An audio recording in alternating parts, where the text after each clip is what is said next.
Okay, my friends, I'm not going to mess you around. In this part 2 of the How to Overcome the Nice Guy Syndrome series, I'm going to talk about how to work out if you have it. If you have the dreaded nice guy syndrome affliction.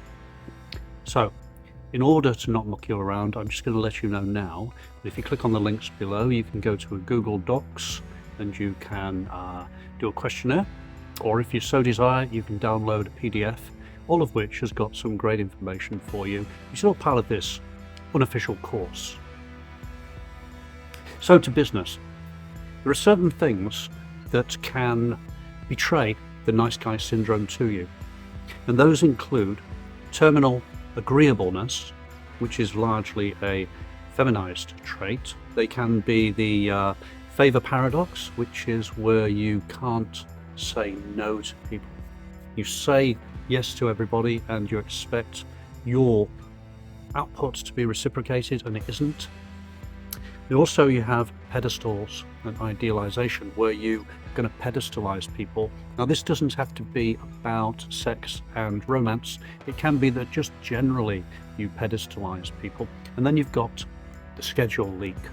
Your schedule or your schedule is often hijacked by other people's needs, and you find yourself running around like the proverbial putting out fires on behalf of other people who are not, frankly, willing to do the same for you. But then you have the inability to call a spade a spade. You skirt around what you mean. You state your intentions in flabby, misaligned and hard to detect language because you don't want to put your cards on the table, to mix my metaphors, and you don't want to state your intentions too clearly. It surely must relate to some kind of low confidence threshold that you're suffering with. Another thing that you might find you're suffering with is not having an integrated approach to life. You haven't got your stack locked in. You haven't defined what your values are. You haven't diagnosed yourself and worked out whether you have nice guy syndrome or not. That's why the questionnaires that I'm providing for you, see the links below, could be quite useful to you. What they're going to do is they're going to give you some basic guidelines about where you are on the nice guy syndrome spectrum. You might be one of those people who has totally surrendered their stack in favor of other people. You may be borderline nice guy. You may just have small areas of your life which you need to improve on in order to get locked into your proper masculine stack. So fear not. What we're doing now is looking at step 1 of a 4-step program. I introduced this in the last video, and what we're going to do is we're going to build. We're going to look at diagnosing what the issues are, how they manifest. I'm going to talk to you about some of the red flags today that you might want to crush out of your system and just keep an eye on going forward.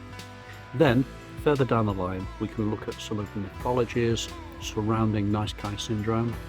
We can talk about defining our own terms, and then we can talk about how to lock in and preserve our own stack once we've realized what it needs to look like.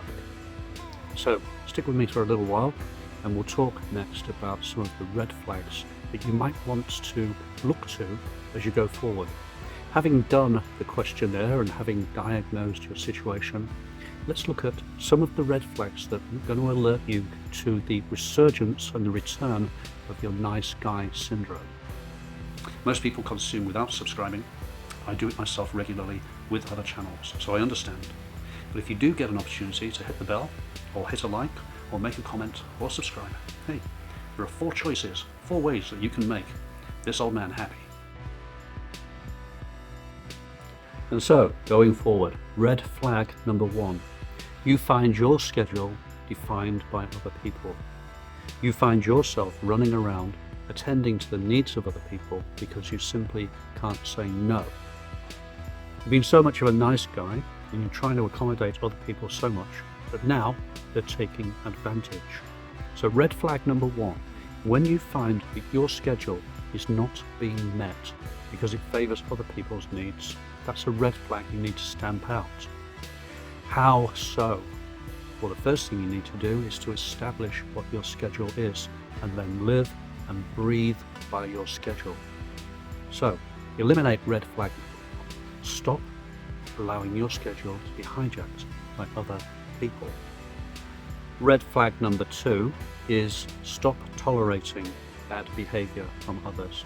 In fact, stop rewarding bad behavior from others. What's happening here is that other people are getting away with things that they shouldn't be getting away with. The mere acceptance and acquiescence of these things is the same as offering a reward for bad behavior. I'm not suggesting you get into fisticuffs or fights. What I'm suggesting is that you outline what your expectations are at any given time. Scheduling is a great way to do this as well. And having established what your needs are and what you're prepared to do, be prepared to say no.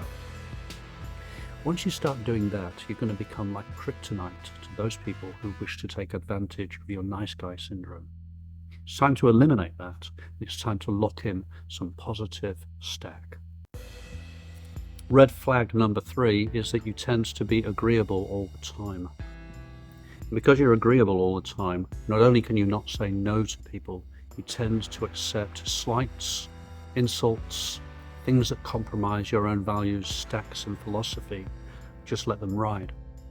You have to be more prepared to stand your ground, establish where your line in the sand is, and to state it. You don't have to be rude about it. In fact, quite the opposite.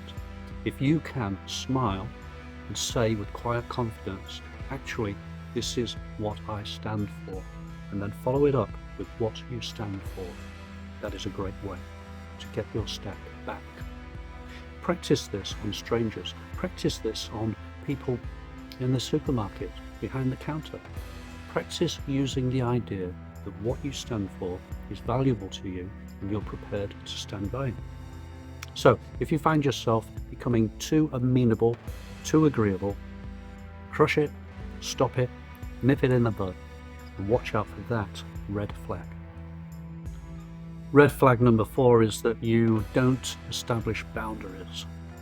And as a result, people encroach on your boundaries and they take advantage of your inability or your apparent inability to set and establish your boundary. People invade your emotional space. They invade your time space. They invade your capability space. There are so many of your spaces that they can invade if you allow them to, because you haven't defined clear boundaries for yourself. So red flag number 4 is, if you find that your boundaries are being encroached upon, it's time for you to reassert yourself and step up. And of course, what this requires is for you to have a good look at yourself and work out where your boundaries lie. And we will look at that more going forward. Number 5 is pedestalizing. And by that I mean putting other people up on a pedestal and giving them more credit than is their due. Now, what might happen is that it may be because they are attractive. It may be because they have status. It may be because you simply admire them. Now, there's nothing wrong with admiring good, solid traits in people from whom you can learn. The problem with the pedestalized approach is you tend to develop a bad habit of always acquiescing, always deferring to somebody else. And the bad habit that is formed causes you to excuse this behavior all the time. So, red flag number 5, if you find yourself pedestalizing somebody, putting them up on a pedestal, worshipping them from afar or from a near, it's time for you to pull down that red flag. So just before I go, I'll give you a quick rundown of what to expect next.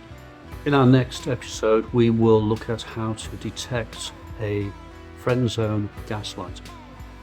And by this I mean we will learn to detect some of the habits and characteristics of people who are setting out to exploit your good intentions and to keep you in the friend zone, to keep you locked into your nice guy syndrome. So, follow me please, and we'll talk about that a little bit more next time. Remember, whatever it is you dare to do, or dare to dream, begin it now.